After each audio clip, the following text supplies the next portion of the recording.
Hey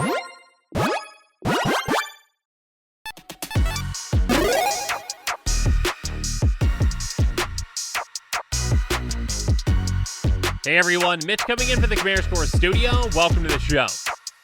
Today's episode comes to you courtesy of my amazing patrons. Once a month, patrons vote on what commander that they'd like to see in an upcoming episode. The commander that gets the most votes wins. And the commander that got the most votes for this month is Elas il-Kor, Sadistic Pilgrim. Elas il-Kor is a 2/2 Phyrexian Core cleric that has Death Touch that costs white-black. She has, whenever the creature enters the battlefield under your control, you gain 1 life. And whenever the creature you control dies, each opponent loses 1 life. So Elas il-Kor is basically a blood artist in the command zone, which is kind of crazy. Okay, not the exact same as a blood artist, but in a somewhat similar way, I should say. I mean, more like a Zulport Cutthroat, maybe.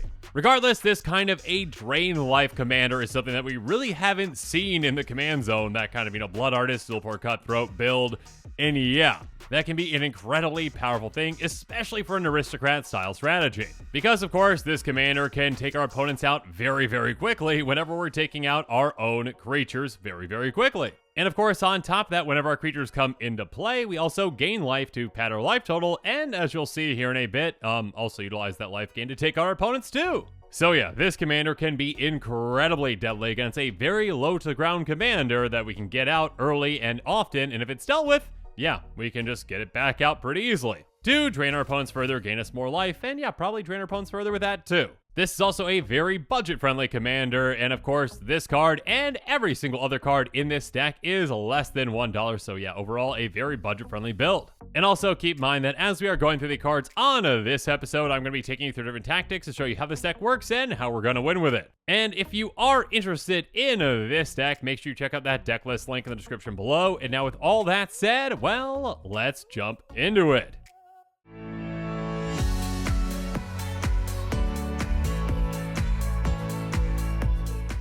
First up, there's Wayfarer's Bauble, which we of course can pay 2 to tap and sacrifice to get a basic land into play tapped. Moving on, we're also going to be utilizing some fantastic mana rocks, including Arcane Signet, which can tap for either of our colors, Spellwar Stone, which can do so most of the time. It can add 1 mana of any color that a land and opponent controls could produce, and then Orzhov Signet, which can filter our mana to give us white-black. Also at 2 mana, we've got Talisman of Hierarchy, Charcoal Diamond, and Marble Diamond, which can also be fantastic mana rocks in this deck. Talisman of Hierarchy can tap for a colorless or either of our colors but deals 1 damage to us, and then Charcoal Diamond and Marble Diamond enter the battlefield tapped but can tap for one of our 2 colors. Finally, we're also going to be running some 2 mana artifacts that can tap for a colorless with Prismatic Lens, Liquid Metal Torque, and Mind Stone. Prismatic Lens can also filter our mana, Liquid Metal Torque can also turn non-land permanents into artifacts, and Mind Stone can be sacrificed to draw a card. But now that we've talked about ramping, well, let's talk about another important aspect of this deck.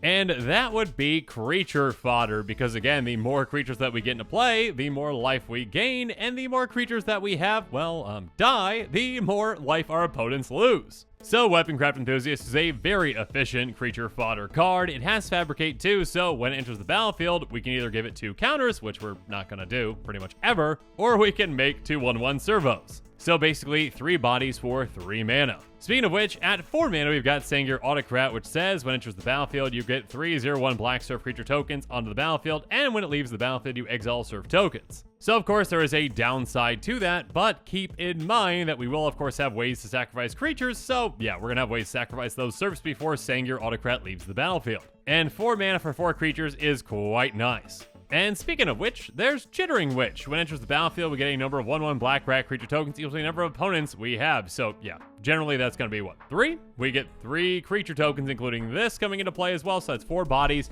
in total. And by paying 1 of black, we can sacrifice a creature until our creature gets -2/2 until end of turn. So this can be a sacrifice outlet for us on top of being a fodder maker. But of course, we also have some repeatable fodder makers as well with cards like Dreadhorde Invasion and Thieving Amalgam. Dreadhorde Invasion says at the beginning of your upkeep, you lose 1 life and amass 1, which means that we make a zombie army, or, we get a counter on a zombie army if we already have one. Regardless, we do, again, like I mentioned earlier, have ways to sacrifice creatures, so we can ensure that we keep getting an extra zombie army every turn. by getting rid of the one that we already have. Anyways, Thieving Amalgam helps out in a different way. At the beginning of each opponent's upkeep, you manifest the top card of that player's library, which means that the top of their library, the top card, goes face down as a 2/2 under our control, and on top of that, whenever a creature we control but don't own dies, its owner loses 2 life and we gain 2 life. So this essentially, with each tripper on the table, can give us 3 creatures that, of course, when we sacrifice, can drain our opponents through our commander, but also through this too.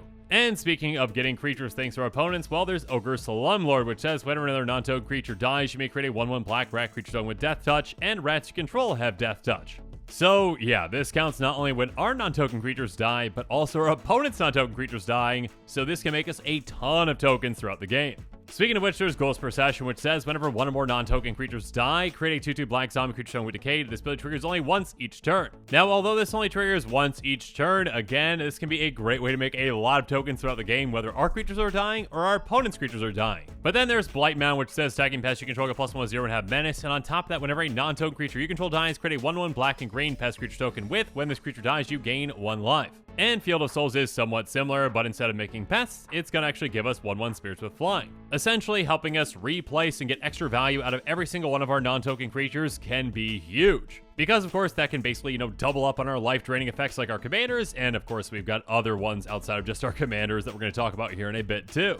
Before we do that, though, up next, we've got a fantastic creature fodder piece with Reassembling Skeleton. It's got pay 1 and a black, return from your graveyard to the battlefield tapped. So we can just keep getting this back for basically 2 mana, sacrificing it for a lot of value, and getting it back and doing it again. Or we can get a ton of creature tokens at once with a card like Rise the Dreadmarn.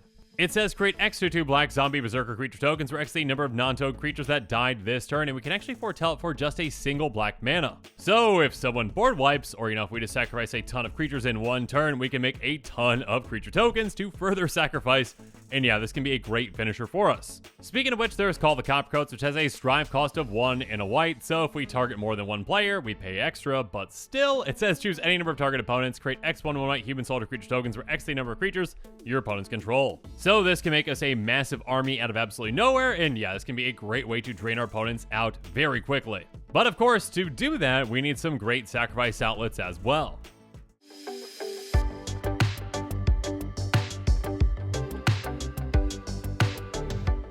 So of course, we're going to be running Viserys here, which has sacrifice a creature, scry 1.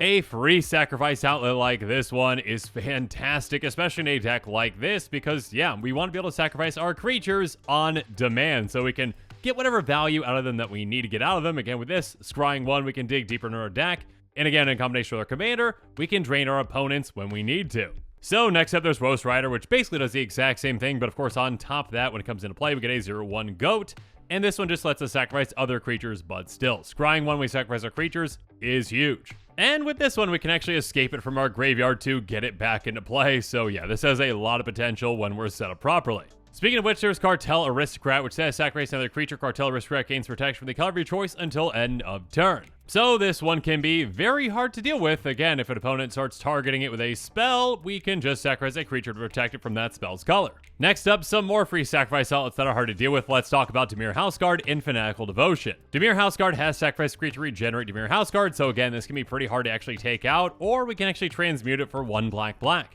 And by doing that, we discard this card to go get any card in our library that costs 4 and get it right into our hands. So this can be a great tutor in the right situation. Next up, there's Fanatical Devotion, which says sacrifice a creature, regenerate target creature, so we can actually use our creature fodder to protect our more important pieces, like, our commander. And again, as an enchantment, this can be pretty difficult to actually take out. Or at least I should say more difficult than creature outlets. But another fantastic creature outlet comes with Flesh Taker, which says whenever you sacrifice another creature, you gain 1 life and scry 1. Again, like I mentioned earlier, gaining life can actually be a detriment to our opponents because, well, when we gain life, we've got some triggers that we're going to talk about here in a bit. Of course, on top of that, scrying 1 helps us dig through our deck, and we can actually sacrifice creatures with this by paying 1. Sacrificing another creature to give Flesh Taker +2/+2 until end of turn. So though this isn't a free sacrifice outlet, it can provide a lot of value throughout the game. Speaking of which, there's Hidden Stockpile, which has Revolt at the beginning of your end step. If a opponent you control left the battlefield this turn, create a 1/1 color servo artifact creature token. So this one can essentially replace one of our creatures that we're losing, and on top of that, by paying 1, we can sacrifice a creature to scry 1. Another outlet that can help us in a different way, though, is Lampad of Death's Vigil. By paying 1, we sacrifice a creature, and each opponent loses 1 life, and we gain 1 life. So this can add to our life gain and life drain. And speaking of adding to that,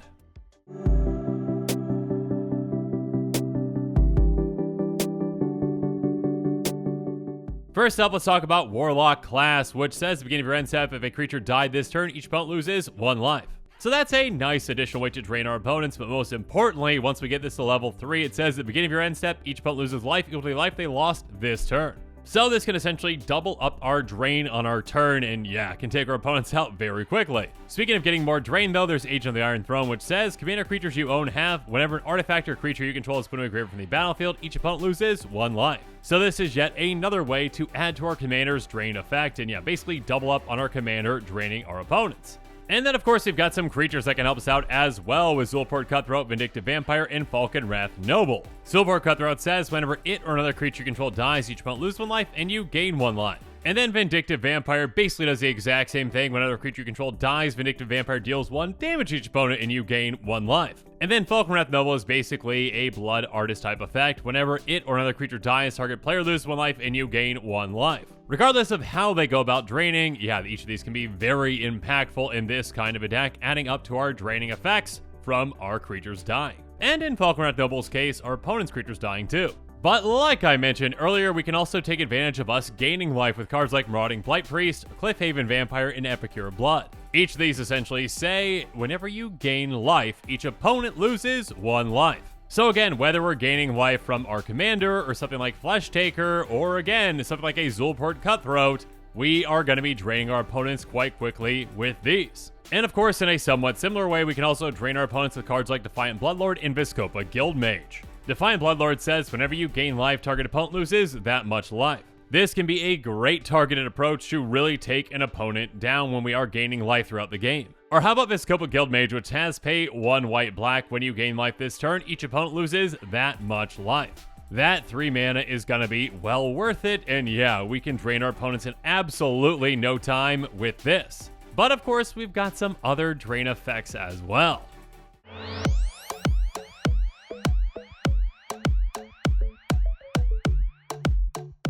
So let's start those off with Gary. That's right, Grey Merchant of Asphodel, a 2/4 zombie that costs 3 black, and when it enters the battlefield, each opponent loses X life for X is your devotion of black. You gain life equal to life lost this way. So for every single black pip we have, which of course can become a lot throughout the game, we're going to be draining our opponents for a ton. Which of course can gain us a ton of life as well. I mean, let's say we drain our opponents for, 7 apiece. That's going to be 21 life gained with 3 opponents. And just think about that in combination with something like, Defiant Bloodlord or yeah, Vizkopa Guildmage. Deadly. But speaking of deadly, in my opinion, there is one card in this deck that stands above the rest. That is the Golden Pig of this deck. And the Golden Pig of this deck, the number 1 card out of our 99, is Dire Fleet Ravager. It's a 4/4 Orc Pirate Wizard with Menace and Death Touch that costs 3 black, and it says, when it enters the battlefield, each player loses a third of their life rounded up. So this has the potential to drain our opponents for a ton and to really set them up to, well,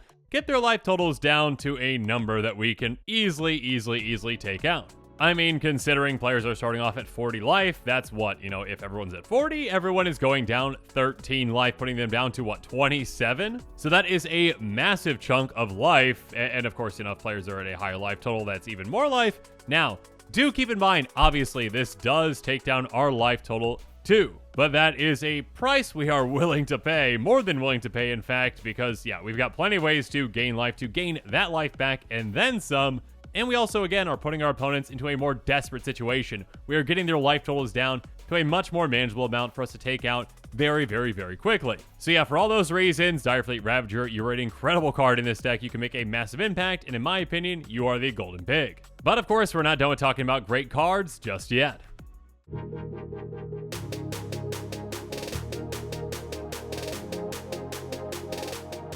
So we're of course going to be utilizing some great cards to dig down deep into our deck and provide us a ton of value throughout the game, like Grim Haruspex, Midnight Reaper, and Gate to the Afterlife. Grim Haruspex says whenever another non-token creature you control dies, draw a card, and yeah, we're going to have a ton of creatures dying with a deck like this. In a somewhat similar way, there's Midnight Reaper, which basically does the exact same thing, but it also is going to deal 1 damage to us, and yeah, 1 life for 1 card is a deal I will make any day of the week. And of course, on the other end of things, though, there is Gate to the Afterlife, which says whenever a non-token creature you control dies, you gain 1 life, then you may draw a card. If you do, discard a card. So while this isn't card advantage, it is fantastic card selection, and of course, with that life gain, keep in mind, again, those ways to take advantage of gaining life and draining our opponents, like, Marauding Blight Priest, can do a ton of work in combination with this. And speaking of doing work, well, there's Harvester of Souls, which has Death Touch, and whenever a non-token creature dies, you may draw a card. So keep in mind, this not just counts our own creatures, but our opponents too.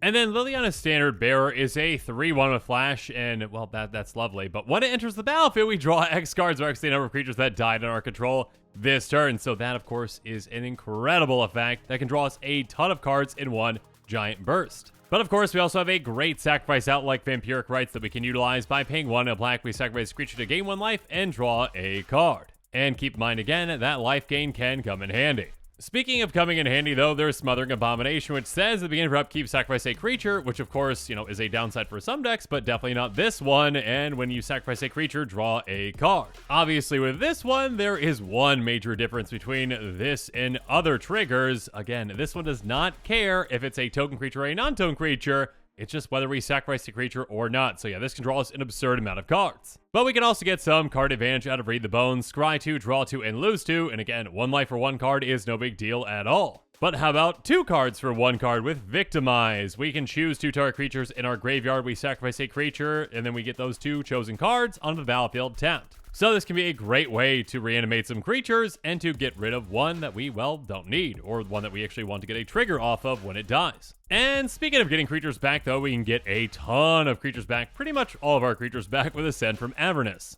It says return all creature and planeswalker cards with mana value X less from your graveyard to the battlefield, exile Ascend from Avernus. So yeah, this can be a fantastic finisher for us, basically, having a lot of creatures in our graveyard, getting them all out at once, and having some great sacrifice effects to drain our opponents very quickly.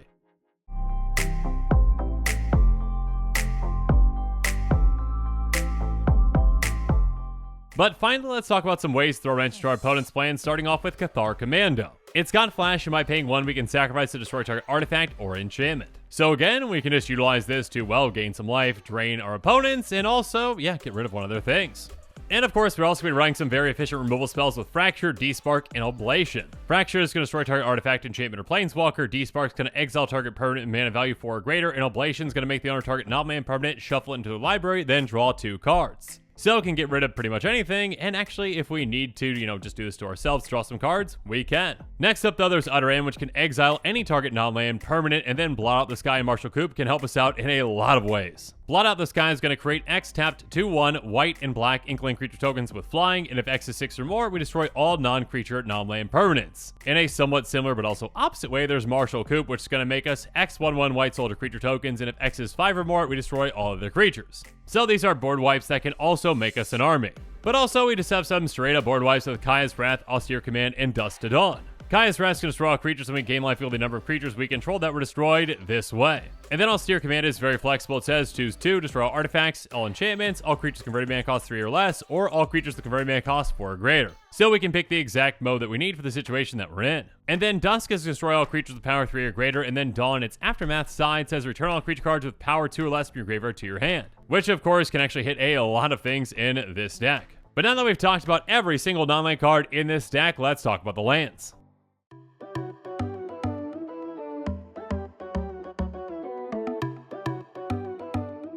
First up, we've got Command Tower, which can tap for either of our colors, Exotic Orchard, which can do so most of the time, and Ash Barrens, which we can basic land cycle away for a basic land.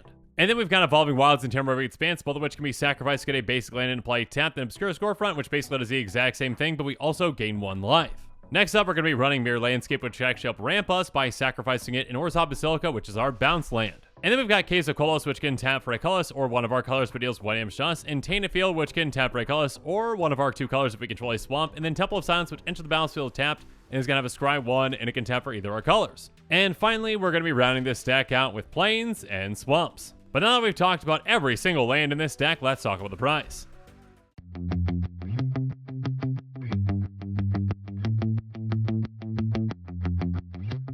Like I mentioned at the start of this episode, every single card in this deck, including the commander, is less than $1, so it's a very budget-friendly deck, coming in with an estimated cost of just $29.73. And also, keep in mind that estimated cost does include basic lands at 10 cents a piece, so if you already have those basic lands, well, there's some extra savings for you there. And speaking of potential extra savings, well, you might be able to save even more by buying this deck on TCG Player and utilizing heavily played and damaged cards, which of course need a home too.